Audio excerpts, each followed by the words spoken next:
Hey there, hello there. It's Jeff Cutter Diamond with yet another Degrassi video. And this time we talk about the Rick and Terri storyline from the Degrassi shooting timeline. Now, of course, I didn't go into it in too much detail in the first episode of this playlist. Of course, the playlist will be seen with the link for the Reddit community, but basically about how Rick and Terri met and all that. So anyway, in season 3, Rick was introduced as a loner who actually had a crush on Terri, played by Christina Schmidt. Terri would be was a kind, gentle soul. Unfortunately, her biggest problem was she was plus size. Although she had a lot of problems dealing with it, she actually got over it by being a plus size model and waving a paycheck in some ice cream vendor's face. It'd be nice. It was nice. So anyway, what ended up happening was that Terri was gracious to see a relationship. And the relationship was with a boy that she thought she could relate to. They both are kind of shy and all that. But unfortunately, Rick ends up being a little bit emotionally and physically abusive to the point that he accidentally hits her against a wall at the school. Terri decides to break off with Rick, which is smart in a lot of people's thinking. But anyway, what ended up happening was that Terri, after seeing how all her friends had boys, she decided to find a boy. And unfortunately takes Rick back. Now, Rick and Terri bumped into each other at a trust exercise. It wasn't supposed to happen. I mean, they both were hesitant. But then they got to know each other again, and Terri thought that she should give Rick another chance. Paige and her clique obviously thought that she was not smart with this. So basically what ends up happening is that Rick goes with Terri and them on a road trip Paige arranges. But Paige makes some crack about Rick and all that. Terri runs after Rick to try to calm Rick down. Rick basically tells Terri that, why on Paige's side? And Terri says, I'm not on anyone's side. I'm just saying that Paige is not that innocent and all that. But Rick goes on a tangent and basically beats up on Terri. Let me get the actual dialogue of the I think it is No Dream Is Over. Degrassi. Obviously you got it.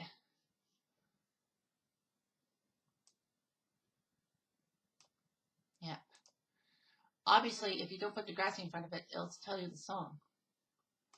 So where is the quote? Okay. So anyway, Terri tells Rick about Paige. I am so sorry. Paige does not matter. She does not matter. Please, Rick, calm down. I'm sorry. I'm just so happy that we're together again. We're made for each other. Come back and ignore Paige. No, let's walk. It's really far. She called me a psycho. That's just Paige being Paige. And that makes it okay? Do my feelings mean nothing to you? Let's go, Rick. Don't you dare choose Paige over me again. Don't you dare. I'm going back. Can't leave, you understand? Rick, you're hurting me. You're not going. Not. And then boom, Terri goes, her head hits a rock and she's basically in a coma. Rick has blood on his hands and basically runs away when Paige and Spitter find him. So basically, he runs up. I don't know where he goes, but Paige and Spinner call 911 and get Terri to the hospital and all that. It's unclear how Rick got back home safely. But anyway, a couple days later, Spinner and Paige find Rick at the front of the school with a big box of belongings with his mother, and while Rick's sitting in the car, and Spinner pulls Rick out of the car and says, "What are you doing? Terry's in the hospital. You're not visiting her?" And Rick's mother basically tells Spinner and Paige to stay away from her son. And unfortunately, Terri gets one more mention in the season finale, but basically that's it for her. Christina Schmidt wanted to do some modeling, and they took her off her character, put her in private school in season 4. This leads to a Reddit post. K-12 drama about a month ago, and this is being filmed on May 17, 2020. Made up made a post and said, Rick literally almost killed Terri and he's not arrested? No cops? It was just a look back? This makes no sense. Let's let the Reddit community talk about these things, and then I'll talk about it. Tex-Mex said, don't know. I don't know. The same way Peter was in charge for producing and distributing child pornography, even back when this was pre-revenge porn. Of course, what I say is that Peter did get detentions, but we didn't really. Or the same way Jay and Spinner weren't charged with anything for conspiracy or something that triggered Rick's shooting of Jimmy, which is true. I mean, like, but in my defense, I mean, I think Hatzalakos knew about it, but Hatzalakos didn't want to get the cops involved. And she probably thought that, you know, they might have had remorse. Spinner did, Jay didn't. Or the same way, so he wasn't punished for pimping out the cheerleading squad and conspired to distribute child pornography. And I say, actually, she was punished with community service. If she refused the community service, she would have been in jail for 5 years for that. She would have gotten fine. People said that. Didn't Zoe go to court for that, though? It was off screen and all that.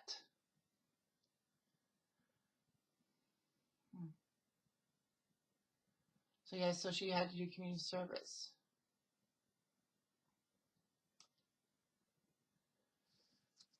One guy said Jane Spin wouldn't have been charged. In school shooting cases, typically the bullies aren't charged, I don't think.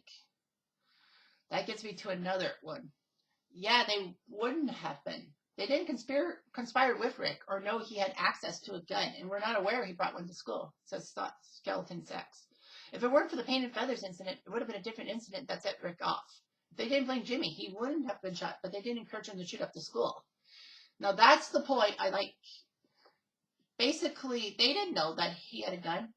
I know that Spinner and Jay were bad guys for setting up Jimmy, but Jay put the Jimmy bug in Spinner's ear. It wasn't Spinner's full idea. Spinner just ran with it. I think it was because Spinner had stupidly told Jimmy.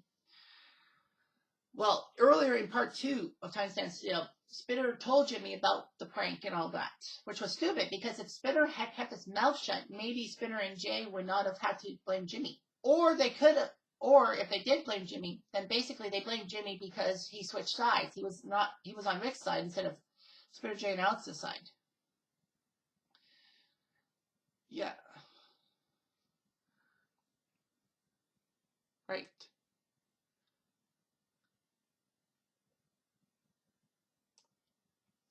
One unlit light said, it's not true in Canada. The police could press charges, and if Terri didn't want to testify, she could be forced to by the police, and they would have to treat her as a hostile witness.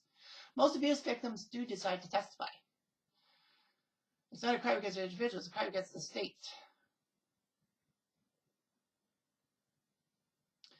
And a couple of people actually said that, you know, Paige and Spinner saw Rick holding her, but they didn't know if she fell or not. So basically, if a police report was made, it was hearsay, because no one saw anything except for Rick, of course. So, yeah.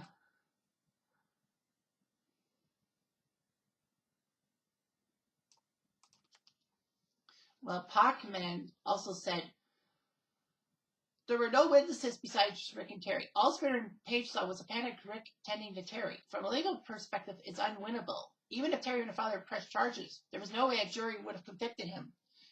He could say that Terri slipped and fell. And if Terry's memory was impacted by the fall, she would be an unreliable witness. Even if you go back to when he was physically abusing her, no one saw him hurt her. And Terri didn't flat out admit that Rick abused her. Hazel and Paige coaxed it out of her. So, yeah. And then basically, Pacman also says that the incident didn't happen in school property, which means he wouldn't be able to be punished by the school. Since he wasn't facing criminal charges, the school couldn't keep him off school grounds, even with Terri not being a student at school. And it's like Snake says in Don't Dream It's Over. All that said about Rick was allegation and an unproven allegation. And some say that charges rarely stick in domestic abuse cases. So anyway, yeah, it was hard to believe.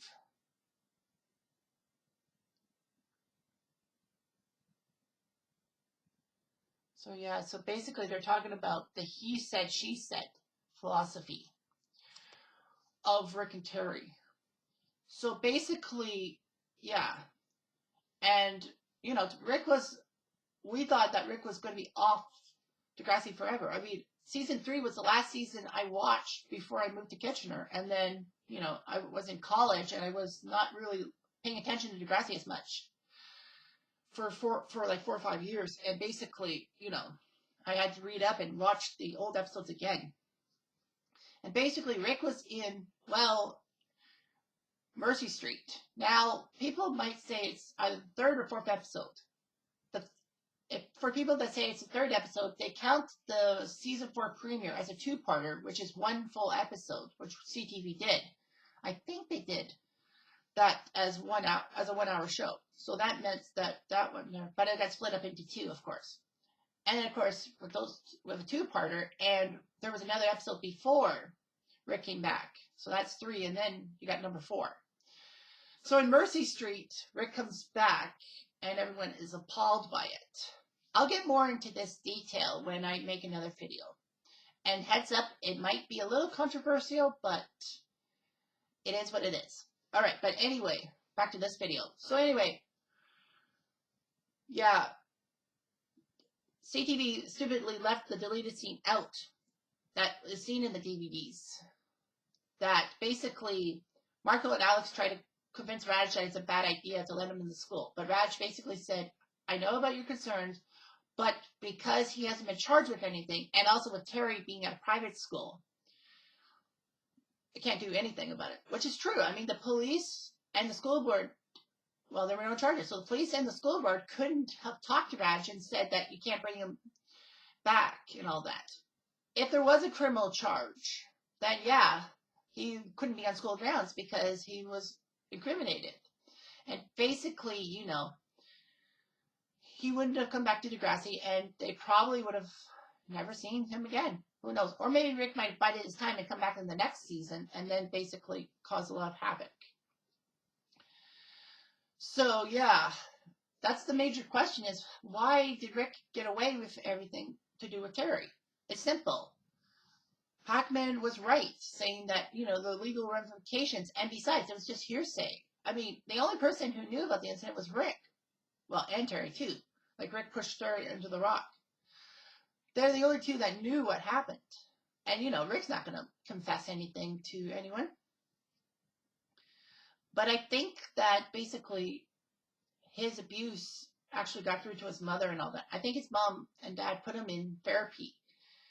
They were actually preparing to send him to a different school district. But I guess that didn't happen because Rick failed the year. So Rick had to be held back a year. Like, if they pulled him out of school, but I guess it was too late for them to homeschool him, and then he could still move up a grade. I don't know how the system works.